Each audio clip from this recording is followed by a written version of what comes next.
문화의 중요성이 높아지고 있고 또 문화라는 그 매개를 통해서 국민 저변의 어떤 인식과 삶의 그런 그 질 이런 데 영향을 많이 미치는 시점에 이 문체부 장관 후보자가 되셨습니다.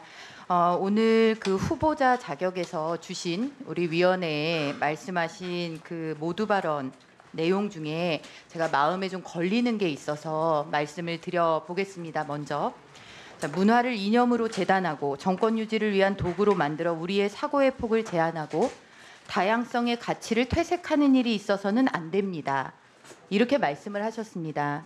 그런데 도종환 후보자께 바로 이 얘기를 돌려드리고 싶은 많은 국민들의 우려가 있습니다. 문화를 좌편향된 문화만을 육성 강조하고 또 이 정권 유지에 찬동하는 문화인들을 양성하고 또 이들을 적극 지원하며 그리고 다양성의 가치를 한계와 책임성을 상실한 방종까지도 문화의 순수성을 주장하면서 이런 것들을 다양성으로 우리의 문화부가 국민들께 호도하는 사태가 벌어지는 일이 있어서는 안 된다. 이런 우려의 말씀을 먼저 드립니다. 그동안에 후보자께서 걸어오신 그 궤적이 이런 우려 속에 있음을 다시 한번 상기하시기를 바랍니다. 먼저 제가 인사청문 요청서하고 그에 포함된 이력서를 보니까 세간에서는 도종환 후보자 하면 전교조, 전교조 하면 도종환 후보자 이렇게 인식이 되어 있는데 어디에도 전교조 이력이 들어가 있지 않습니다. 인사청문 요청서에도 이력서에도 단 한 줄도 전교조 관련된 이력이 들어가 있질 않습니다. 이게 왜 그런가요? 전교조 89년에 결성할 때 참여했었습니다. 그리고 96년 말부터 거의 활동을 못했고요.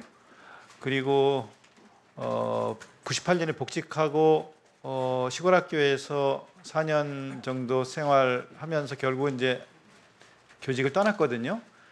그러니까 전교조 창립 때부터 지금까지 계속 활동을 하는 교사들이 많은데 저는 떠난 지가 한 20년 됩니다. 그래서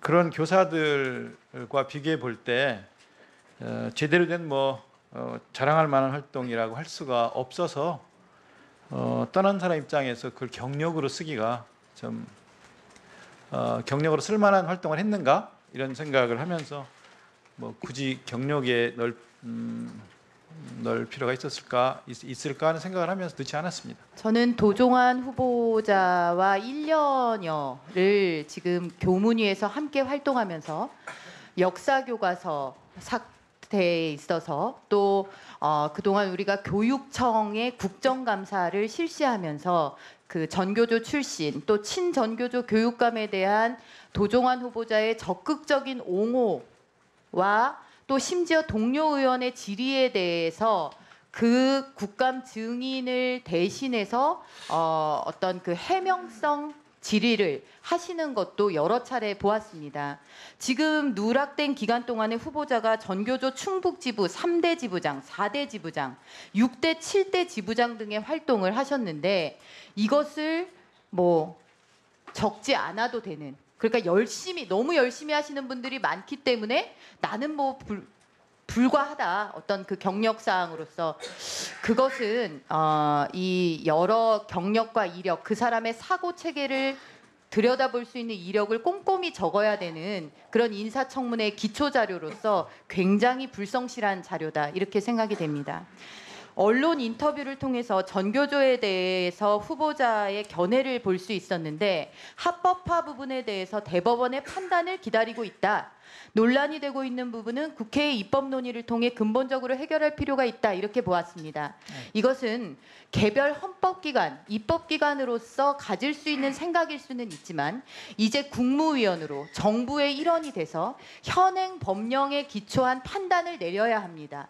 전교조가 지금 대법원의 법의 노조 그 합법화의 여부가 계류되어 있는 것은 고용노동부가 해직자를 조합원으로 인정하는 것이 현행 법령에 위배된다라는 그런 정부의 판단이 있었기 때문입니다. 이런 식의 이제 만약에 문체부 장관이 되신다면 이런 판단을 내려야 되는 그런 상황에 직면한다는 것입니다. 그것을 이런 식으로 어떤 그냥 개인처럼 어떤 입법기관의 자율성 하에서 이렇게 판단하실 수는 없는 이제 그런 상황에 놓이게 된다는 것입니다. 그래서 다시 한번 묻겠습니다. 지금 현재 법의 노조로 되어 있는 전교조가 여전히 사무실 지원을 받고 노조 전임자 휴직 허용 이런 것들을 받고 있는 것, 이런 것들을 위법한 행위라고 판단되는데 후보자는 어떻게 생각하십니까? 일단 앞에 질문 말씀하신 거 먼저 말씀을 드리면요.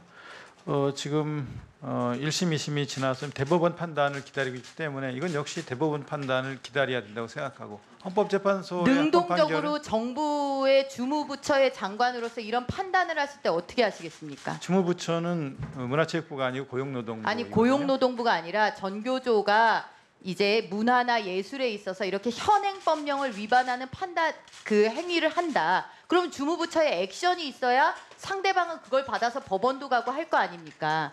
그러니까 이것은 답변을 피하기 위한 수단은 되는데 주무부처를 맡아서 하시겠다라는 데 있어서는 답변이 부족하다. 이렇게 이제 말씀을 드릴 수 있는 것이죠.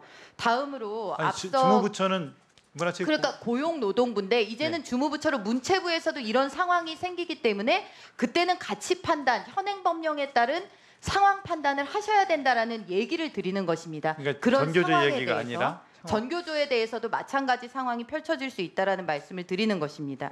다음으로 홍명희 문학재 관련된 말씀을 좀 드리겠습니다. 예. 지금 홍명희 문학재, 이 홍명희라는 분은 남침지휘부 군사위원회의 한 사람입니다. 6인 군사위원회. 7인 군사위원회죠. 그렇습니까? 예. 네. 이거를 지금 적극적으로 활동을 하시고 문학재 참석을 하시고 그러고 계시단 말입니다. 네.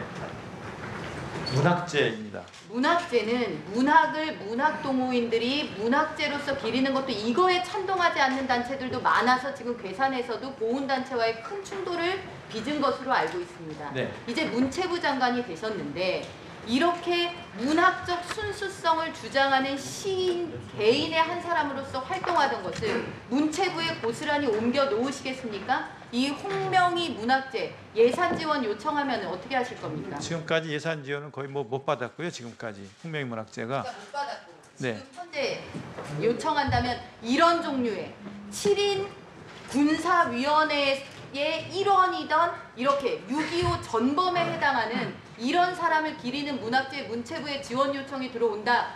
그러면 어떻게 하시겠습니까? 그 생존자 중에 제가 생존자라고 말씀드리는 건 뭐냐면 6인 군사위원회에서 유일하게 반대한 사람이 홍명희였다라고 그 증언하는 분이 있어서 나중에 관련 자료를 드릴게요. 근데 개인의 증언보다 더 중요한 역사적 사실관계가 있는데 네. 아직도 그 홍명희 문학재를 이제 장관이 됐으니 나는 그런 일각의 극단에 있는 그러니까 문학적 순수성을 주장하면서 대한민국의 보편적 정서상의 극단에 있는 그런 문학재하고는 거리를 두겠다, 거리를 끊겠다라고 말씀하실 의향은 없으십니까? 지금 저한테 증언을 주실 게 아니라 지금 문학재를 한 거거든요. 이분이 쓴 소설이 임꺽정이라는 거 잘 아시지 않습니까? 임꺽정은 우리나라 대하 역사소설 중에 대표적인 작품이고 그 임꺽정이라는 소설과 관련된 학술 행사와 문학 행사를 한 것인데요. 그것을 이제 말하자면 이념적으로 연결시켜서 이렇게 이제 해석하실 수도 있습니다. 늘 그런 우려가 있었어요. 그런 우려 속에서도 그 문학재 추진위원회에서는 늘 문학 행사의 범위를 벗어나지 않으려고 노력을 해왔다는 말씀을 드리고요. 그리고 이것을 만약 예산 지원하면 어떻게 할 건가? 이거는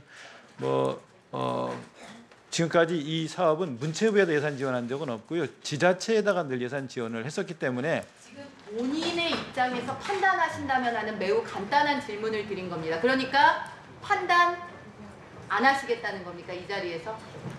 글쎄요. 뭐 문화부에 신청한 적이 없는 예산을 신청하면 어떻게 하겠냐고 말씀하시니까 가정에서 드린 질문입니다. 네, 뭐 그거는 자, 극단적인 전희경 의원님, 단체는 거리를 두겠다 안 하실 겁니까? 전희경 의원님, 이게 지금 현재 연합뉴스 TV에서 지금 생중계 중인데 말씀이 안 나오십니다. 지금 마이크가 꺼진 상태이기 때문에. 그래서 많은 시청자들이 지금 좀 답답해하기 때문에 이따 보충 질문을 이따 해주시면은 더 좋겠다라는 생각입니다.